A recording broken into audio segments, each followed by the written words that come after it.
والإسلام ديني ومحمدا رسول الله ويقيني. Permintaannya supaya Ustadz ceramah menyentuh hati. Sementara saya biasanya ceramah menyentuh telinga saja karena suara keras. Malam ini diminta menyentuh hati. Tapi sedikit banyak dari internet, di YouTube itu banyak juga saya dapat SMS, kami tersentuh dengan ceramah Ustaz. Itu pengakuan sendiri, bisa dilihat. Kami komen-komen mereka, ceramah Ustaz menyentuh hati kami. Jadi kalau malam ini ada yang tak tersentuh, itu bukan salah ceramah saya, memang hati itu sudah tak ada lagi. Bercanda, bukan serius. Bapak Ibu yang dimuliakan Allah Subhanahu wa ta'ala, apa yang disampaikan Pak Kepala Kanwil tadi adalah hadis Nabi Muhammad sallallahu alaihi wasallam. Ala fil jasadi mudghah, ketahuilah di dalam jasadmu itu ada segumpal. Idza saluhat, kalau dia baik, saluhal jasadu kulluh, yang lain ikut menjadi baik. Wa idza fasadat, kalau dia rusak, fasadal jasadu kulluh, yang lain ikut menjadi rusak. Di mana dia? Ala wahyal qalb, dia adalah hati. Maka yang pertama kali menghitam itu apa kata Allah? Kalla balrana, ada satu titik hitam. Ala qulubihim, ada satu titik hitam di dalam hati mereka. Ketika satu titik dibiarkan berubah menjadi dua titik dibiarkan berubah menjadi 3 titik, 5 titik, 10, 100, 1000, maka dia pun menjadi hitam semuanya. Ketika hati sudah hitam, maka itulah azab di atas azab. Khatamallahu ala qulubihim. Setelah hati menghitam, terkunci, menular ke telinga. Wa ala sam'ihim. Setelah telinga, wa ala absarihim ghishawah. Padahal 3 itulah nanti yang akan ditanya di hadapan Allah. Inna sam'a wal basar wal fuad. Coba lihat, ketika akan ditanya, yang ditanya 3, tapi diawali dari telinga. Inna sam'a wal basar wal fuad, telinga, mata, hati. Tapi ketika terkunci, yang duluan dikunci hati. Khatamallahu ala qulubihim wa ala sam'ihim wa ala absarihim. Kalau hati sudah terkunci, telinga tersumbat, mata tertutup. Summum bukmun umyum. Summum bukmun umyum, peka, tuli, bisu, apapun tak lagi masuk ke telinga. Malam ini kita menyadarkan diri kita, terlebih lagi yang berceramah, jangan kau hanya sampai menyampaikan ayat saja. Hai Abdul Samad, apakah kau yang bicara itu hatimu sudah hidup? Senantiasa merasakan diri, aku orang paling hina, aku orang paling kotor, ditempelkan kening ke lantai di tempat yang diinjak tapak kaki, mengatakan bahwa aku bukan siapa-siapa. Kepala Kanwil BPN Provinsi, Kabupaten, saya tak bisa membedakan mana yang kabupaten, mana yang kota, mana pegawai tinggi, mana pegawai rendah. Semuanya rata sama. Andai dibuat acara ini di kantor, mungkin saya segan, sungkan melihat dari seragamnya, bajunya. Tapi malam ini semuanya sama. Andai tak disebut tadi Pak Kepala Kantor, Pak Kanwil, saya pun tak tahu mana Pak Kanwil, mana tidak. Fotonya ganteng pula aslinya lagi daripada foto. Artinya apa? Bahwa kalau sudah masuk ke dalam masjid, ketika engkau merasa dirimu tinggi di atas, kau bukan apa-apa, karena yang paling tinggi di badanmu pun kau tempelkan. Tapi saat kau jatuh, rendah, down, stres, kau jangan merasa rendah, karena kau tegak berdiri di hadapan Allah. Kau angkat 2 tangan, Allahu Akbar. Di dalam diri ini disebut dia dengan qalb. Kenapa disebut qalb? Orang Arab menyebut qalb qallaba, karena sifatnya berbolak-balik. Pada saat selesai salat, astaghfirullahalazim, tidak ada yang paling bersih, dia bersih. tapi pada saat petang sore hari yusbihu mu'minan, paginya putih bersih tak bernoda, wa yumsi kafiran, petangnya hitam.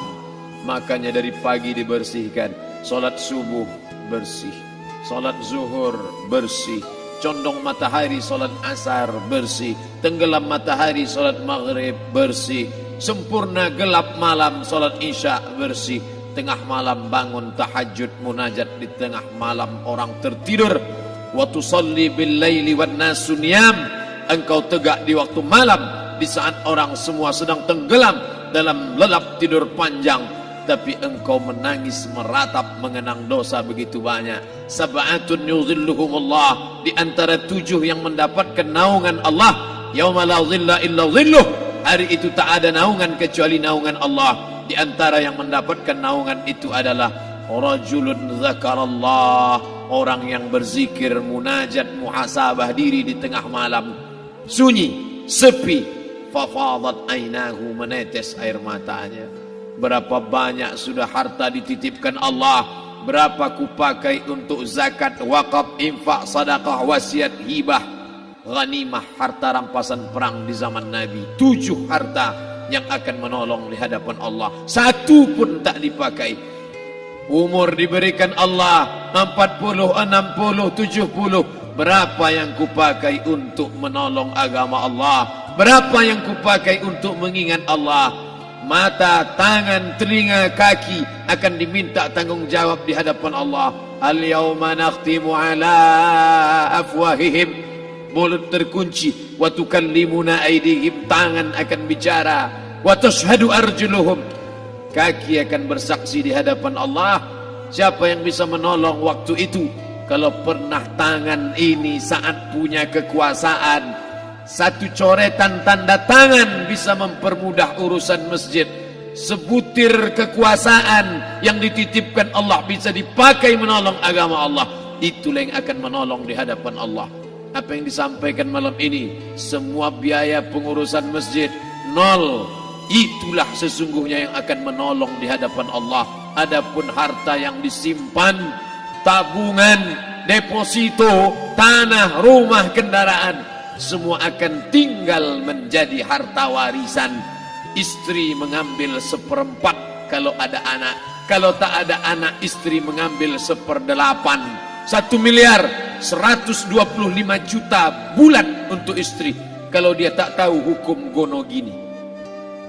Kalau dia tahu gonogini, dia tuntut ke pengadilan, dipotong lagi menjadi 2, 500 untuk dia. Dari yang 500 dapat lagi dia 75, 575 bulan untuk dia. Sisanya 425 diambil anak laki-laki 2 kali bagian anak perempuan. Lalu yang kita bawa mati apa? Dulu dibangga-banggakan, dihormati, dimuliakan. Yang kami muliakan al-mukarram, al-ustad. Tapi pada saat tiba masanya, yang kita bawa tak lain tak bukan, innallaha la yanzuru ila ajsamikum, Allah tak menengok badan, fisik, bentuk tubuh, baju, ini sampulnya saja. Wala ila suwarikum, Allah tak menengok rupa, wajah, walakin yanzuru ila qulub, hati kamu yang bersih itulah yang kau bawa menghadap Allah Subhanahu wa taala. Yauma la yanfa'u malun, harta tak berguna, wala banun, anak tak bisa menolong, harta tak berguna, anak tak mampu menolong, illa man atallah, kecuali orang yang datang menghadap Allah biqalbin salim, dengan hati yang bersih, hati yang tulus, hati yang memercikkan cahaya iman, hati yang bersih dari hasad, busuk hati, sum'ah, riya, takabbur. Itulah yang menolong di hadapan Allah Subhanahu wa taala. Tulang, kulu, kulit, darah, lemak, sumsum akan menjadi santapan cacing tanah. Begitu besok pagi pintu kamar tak bisa diketuk, istri bolak-balik membangunkan tak terjaga, dipegang pipi sudah sejuk macam es batu, tanda jantung tak lagi berdetak, maka darah mulai berubah menjadi nanah, busuk. 1, 2, 3 hari kalau tidak disuntik formalin, jasad paling busuk jasad manusia. karena semua dia makan herbivora, tanaman saja. Tapi kita ini omnivora, semua masuk. Maka begitu mati, paling bagus orang Islam paling cepat dikuburkan. Selesai acara pemakaman, habiskah masalah, muncul masalah baru. Disitulah kita baru sadar. Apa kata Imam Ali radhiyallahu an? An-nasu niyam. Semua manusia waktu hidup itu tidur. Bapak tidur, ibu tidur, saya tidur. Semua orang waktu hidup itu tidur. Falamma matu, ketika dia mati, disitulah dia baru terjaga dari tidur panjang. Saat Israel mencabut nyawa, ditarikkannya adalah satu centapan yang kuat. Disitulah kita baru terjaga dari tidur panjang. Betapa aku meninggalkan salat, betapa aku tak berzakat, betapa dulu kekuasaan. Aku lulus umur 30, pensiun 58, 28 tahun apapun tak pernah kubuat untuk agama. Sibuk membesarkan anak, sibuk mengurus warisan. Anak pun tak ingat dengan kita karena kita lupa menanamkan pendidikan agama di dalam otak kepalanya. Andai dulu pernah dia dibawa ke masjid, andai dulu pernah dia dibawa umrah, andai dulu dia dimasukkan SD IT, SMP IT, SMA IT, Islamic Boarding School, dibawa ke masjid, takkan dia lupa mendoakan selesai salat, Rabbighfirli wali walidayya warhamhuma kama rabbayani saghira. Harta yang banyak tak sempat menolong agama Allah. Anak tunggal semata wayang tak sempat dididik agama. Istri meninggalkan dalam keadaan stres susah hatinya karena dia tak diajarkan sabar menerima ridha ketetapan takdir Allah. Dan paling celaka, tak pernah anggota tubuh ini dipakai untuk berzikir, muhasabah, mengingat Allah. Tak pernah mata dipakai menengok Quran, kitab suci Allah. Tak pernah dipakai hati merenung sejenak, apa yang akan kubawa mati menghadap Allah subhanahu wa ta'ala. Saya tak minta diajak ceramah tentang hukum zakat, hukum puasa. Yang ditanya adalah bagaimana kita merenung sejenak. Abdul Somad, engkau berhadapan dengan para pegawai Badan Pertanahan Nasional Provinsi Riau, berkumpul 12 kabupaten kota. Ini orang-orang ngurus tanah, dari dalam tanah naik ke atas tanah, ngurus tanah, ngurus tanah, ngurus tanah, masuk ke dalam tanah. Abdul Somad dari dalam tanah naik ke atas tanah, ceramah, ceramah, ceramah, ceramah, ceramah, masuk balik ke dalam tanah. Yang kau bawa apa? Baju koko tinggal, peci tinggal, pakaian kehormatan tinggal. Yang tentara belum pernah saya diundang. Ustadz besok datang takziah, bapak anu tentara meninggal, tahu-tahu kain kafannya loreng. Tak ada. Yang kau bawa kain tidak berjahit, disobek, kerak. Itu yang akan menyampul kulitmu yang selama ini kau dimandikan, dibersihkan oleh ibumu dulu 60 tahun yang lalu, sampai masanya kau lupa kapan kau dimandikan dulu. Sekarang ruh melihat, disebut dia ruh karena dia raha ya ruhu ruh, seperti aroma semerbak yang datang pergi hinggap. Ruh sampai masanya dia datang masuk ke dalam jasad, ruh sampai masanya dia pergi meninggalkan jasad. Malam ini dimuliakan Al-Mukarram Haji Abdul Somad LCMA. Kenapa Abdul Somad ini dimuliakan? Karena ruh hinggap sejenak sebentar, sampai masanya besok pagi dia ruh keluar dari dalam tubuh ini. Anak yang katanya ayahku sayang, istri katanya kaulah abang, sampai masanya mereka tak lagi mau mendekat. Rumah itu saya yang buat, saya yang mengukurnya.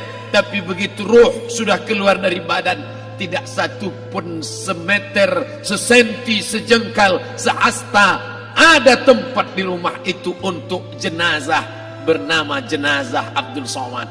Dulu orang bertanya, rumah Ustadz Somad di mana? Hari ini orang tidak lagi bertanya, tak lagi menyebut nama.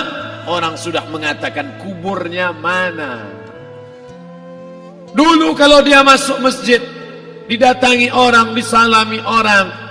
Mahasiswa, anak-anak, remaja mencium tangannya sebagai tanda hormat.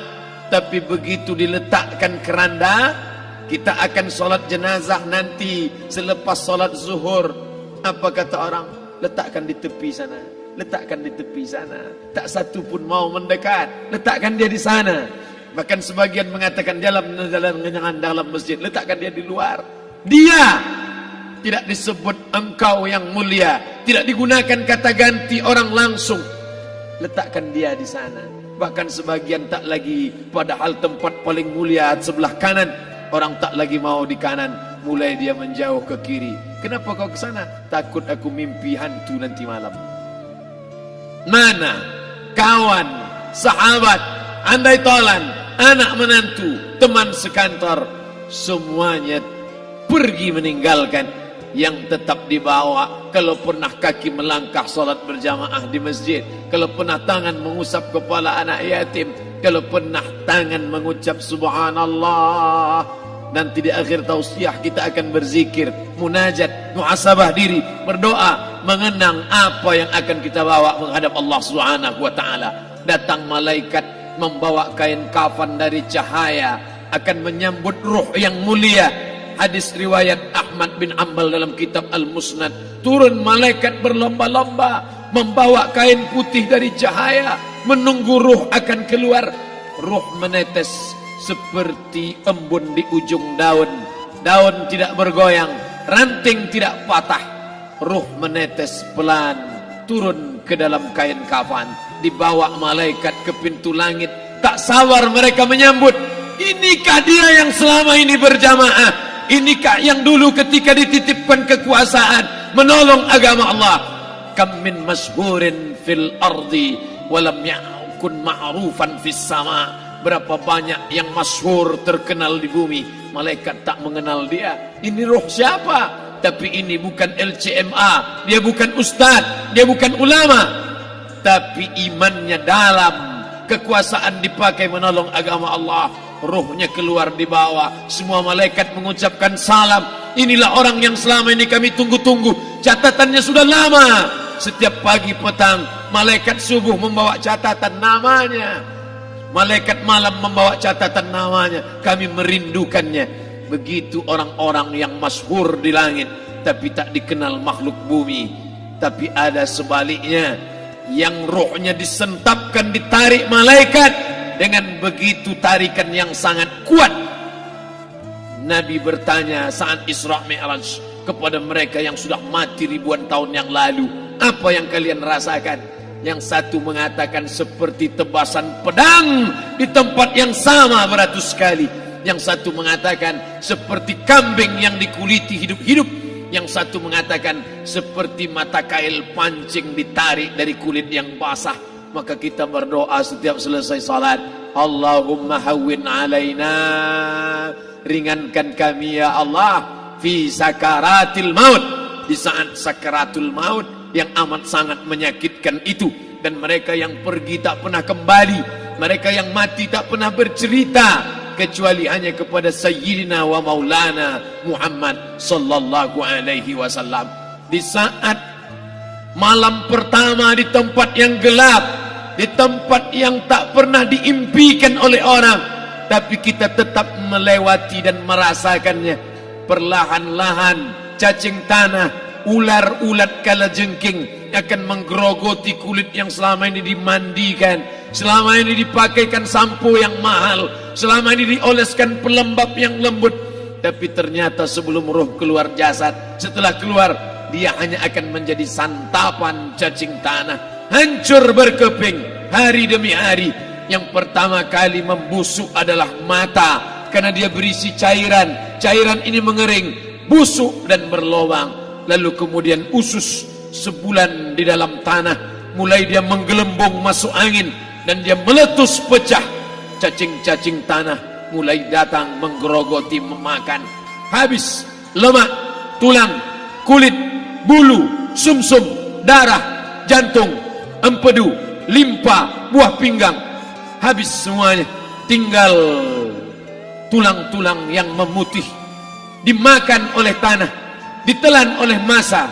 sampai akhirnya Asi bin Wa'il membawa tulang yang kering itu kepada Nabi Muhammad, baginda Sayyidina wa Maulana Muhammad. Ya Muhammad, ayuhi rabbuka hadzal izam, sanggupkah Tuhanmu menghidupkan tulang yang kering ini? Nabi diam tak menjawab sampai akhirnya datang Jibril alaihi salam membawakan wahyu. Qul, katakan kepada dia. Ayat ini dibaca malam Jumat. Bapak Ibu semua hafal, kita baca qul yuhyiha allazi ansha'aha awwala marrah wa huwa bikulli khalqin alim.